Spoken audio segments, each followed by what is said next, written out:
Hi children, నేను ఇప్పుడు మీకు ఒక తెలివైన కాకి కథ చెప్తాను.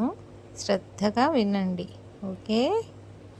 అనగా అనగా ఒక అడవిలో ఒక కాకి ఉండేదంట. ఆ కాకి ఒకరోజు చాలా దాహం వేసిందంట. అప్పుడు చుట్టూ నీటి కోసం వెతుకుతూ ఉంటే ఒక చోట దూరంగా ఒక కుండ కనిపించిందంట. కాకి ఆశగా కుండ దగ్గరికి వెళ్ళి చూసేసరికి కుండలో నీళ్లు లేవంట. నీళ్లు అడుగున చాలా కొంచెం ఉన్నాయంట.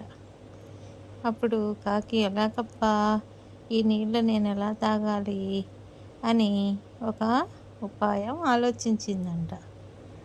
కాకి ఎగురుకుంటూ వెళ్ళి కొన్ని గుణకరాళ్ళు ఒకటొకటిగా తెచ్చి ఆ కుండలో వేసిందంట. అలా చాలా రాళ్ళు వేసేటప్పటికి నీళ్లు నెమ్మదిగా పైకి వచ్చాయంట.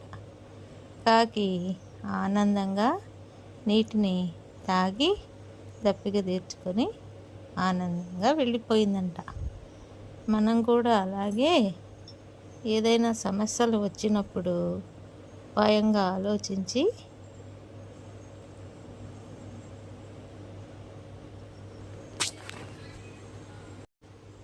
బయటపడవచ్చు, ఓకే?